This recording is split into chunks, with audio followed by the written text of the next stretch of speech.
बुझा क्या बात? ये है x बिलोंग टू। रेंज में अगर मान लीजिए ऐसा दिया हुआ है, इसको कैसे लिखते हैं हम लोग इंटरवल में? तो लिखते हैं हम लोग 0 पर क्लोज इंटरवल लगाते हैं और यहाँ क्लोज इंटरवल लगाते हैं। ये आपका हो गया रेंज। कभी भी याद रखिए ये चीज कि फंक्शन को आप पहचानने सीखिए। ये ऐसा फंक्शन है रूटेक्स वाला टाइप में हो गया फंक्शन। रूटेक्स वाला फंक्शन यानी कि ये क्या है? एक मशीन है, यानी कि ऐसा मशीन है कि ना तो निगेटिव लेगा और ना निगेटिव देगा। पूछा क्या बात? देख लिया हम लोग कि नहीं? निगेटिव भी देखिए नहीं लिया, निगेटिव भी नहीं लिया, निगेटिव भी देखिए नहीं दिया। तो ये रूटेक्स वाला फंक्शन कभी भी रहता है ऐसा है तो ना निगेटिव लेगा और ना निगेटिव देगा, हमेशा वो पॉजिटिव लेगा और पॉजिटिव ही देगा। एक ऐसा ही मशीन।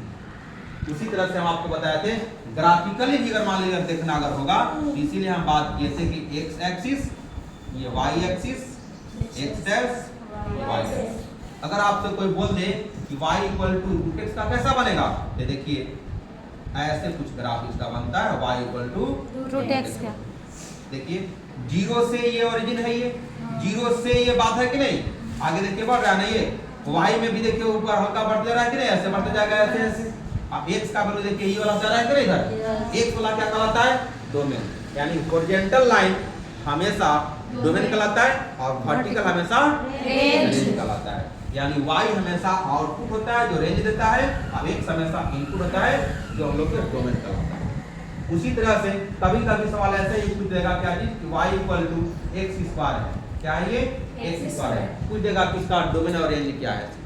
क्योंकि आप 11th क्लास में हैं तो ऑब्जेक्टिव सवाल तो पूछेगा ही, सब्जेक्टिव तो नहीं है, ऑब्जेक्टिव है।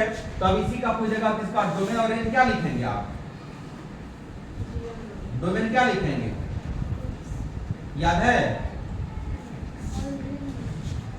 X all real number. एक ऐसा मशीन है ये कि निगेटिव और पॉजिटिव दोनों लेगा, लेकिन देगा ही हमेशा पॉजिटिव। क्योंकि इसका हम लोग ग्राफ भी देख चुके हैं ना, इसका ग्राफ भी हम लोग देख चुके हैं।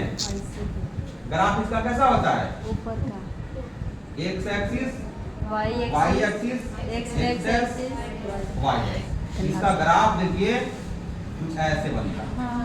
हाँ देखिए ये y equal to x square है। आपको दिख रहा होगा कि ये वाला बात क्या है मेरे पास? ओरिजिन। यस। और जब ओरिजिन है तो नीचे नहीं गया है? नहीं। जब भी गया तो ऊपर गया है, और जब ऊपर गया है तो यहाँ से ना आउटपुट होगा इधर। तो आउटपुट जो कहलाता है वो रेंज कहलाता है। इनपुट तो हो गया एक्स एक्सिस पर, मैंने ग्राफ यहाँ भी बना है तो ग्राफ हो सकता है कहीं यहाँ भी बन सकता है और आगे बढ़ सकता है, यहाँ भी कहीं बन सकता है, लेकिन एक्स वाला हमेशा इनपुट होता है। तो एक्स की जगह पर यानी कि इसके अंदर में आप कोई भी वैल्यू आप पुट देख लीजिए। 1 पुट कीजिएगा, मान लीजिए x इक्वल टू 1 तो y का वैल्यू मिलेगा 1, ठीक है। x का वैल्यू मान लीजिए पुट कर दिए 0 तो y का वैल्यू क्या देगा? 0। x का वैल्यू पुट कर दिए -1 तो y का वैल्यू क्या देगा? 1। देख रहे हैं? माने पॉजिटिव माने नेगेटिव देने का नाम ही नहीं ले रहा है। जब भी ले रहा है तो क्या दे रहा है? पॉजिटिव दे रहा है। लेकिन ले क्या रहा है? नेगेटिव भी पॉजिटिव भी। x का वैल्यू मान लीजिए हम पुट कर दिया -2 तो y का वैल्यू क्या देगा? 4 हो रहा है। इसलिए तो ग्राफ ऐसा बना हुआ है। आप कहेंगे कि ना सर ये तो ऐसा था तो इस तरह से दिया। दूसरा बात हम लोग पुट करते हैं, दूसरा ग्राफ में देखते हैं। कभी फंक्शन मान लीजिए बदल देगा, वो है आपका क्या चीज?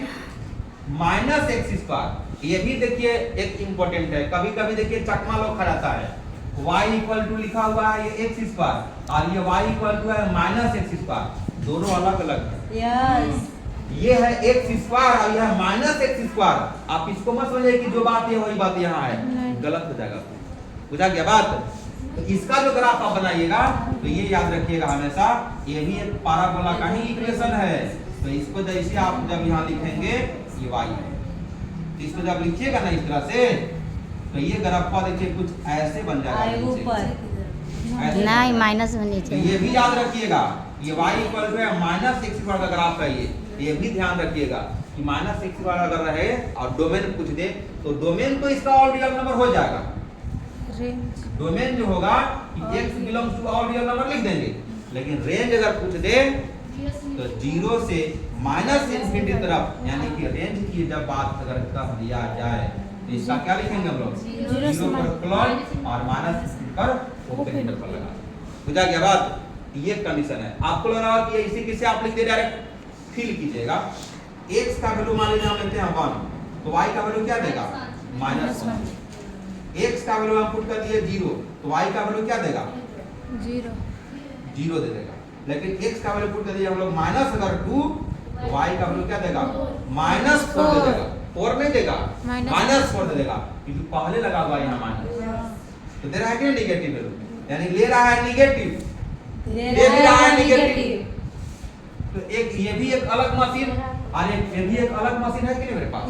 यहाँ 0 से अपवर्ड की ओर है और यहाँ 0 से डाउनवर्ड की ओर है। इस बात को भी पता करना होगा कि जब ओरिजिन से डाउनवर्ड हो तो नेगेटिव वैल्यू, ओरिजिन से लेफ्ट साइड हो तो भी नेगेटिव वैल्यू, ओरिजिन से राइट साइड हो तो पॉजिटिव वैल्यू, ओरिजिन से अपवर्ड हो तो पॉजिटिव। तो ये आपको ग्राफ आपको पता लगा क्लियर कि ग्राफ किधर जा रहा है, तो डोमेन और रेंज हम लोग को लिखने में आसान हो जाता है। बुझा गया बात? यस। कभी कभी इस फंक्शन को आप लिखिएगा, इसको बना कर दिखाइएगा। fx equal to √x² - 9। इसको आप बताइए कि डोमेन क्या होगा और रेंज क्या होगा। आप देखिए तो सैटिस्फाइड कहां से वैल्यू करेगा? ये 3 से, और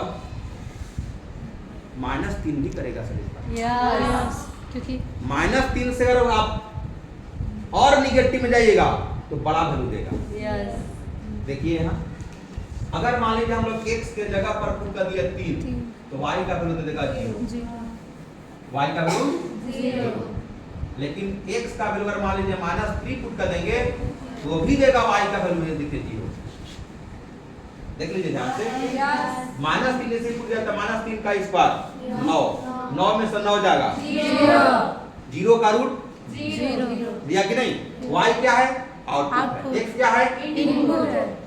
तब तो एक बात पता चल रहा है कि अगर 3 लिए तब वो दे रहा है, यानी 3 से बड़ा लेंगे तब 3 से बड़ा कोई नंबर लेंगे तो ही पॉजिटिव देगा। देखिए x का वैल्यू मान लीजिए हम लेते हैं 4, तो y का वैल्यू क्या दे देगा?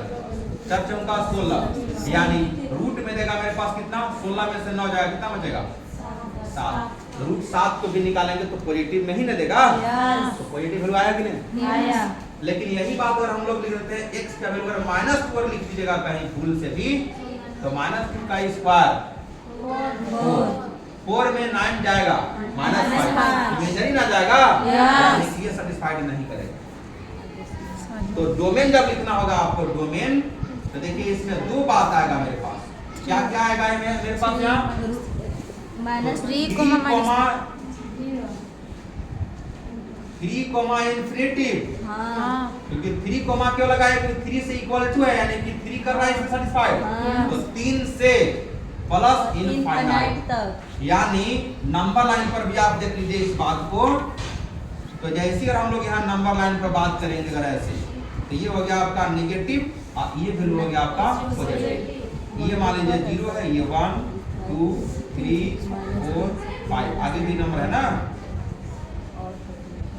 देखिए 3 से अगर हम लोग पुट कर दिए इसमें, तो 3 पुट कर दिए तो 0 भी कर देगा सैटिस्फाइड। लेकिन 3 से बड़ा नंबर भी कर ले रहे हैं तो भी कर रहा है पॉजिटिव वैल्यू, यानी कि यहाँ से इधर का राइट साइड का सारा वैल्यू देखिए कर देगा सैटिस्फाइड। -3 देखिए यहाँ पे है, -3 यहाँ पे है, यहाँ से इधर का बात करेंगे, इधर का है ना, इधर किसका कर रहा कि नहीं? यहाँ क्या लगा देंगे? यूनियन।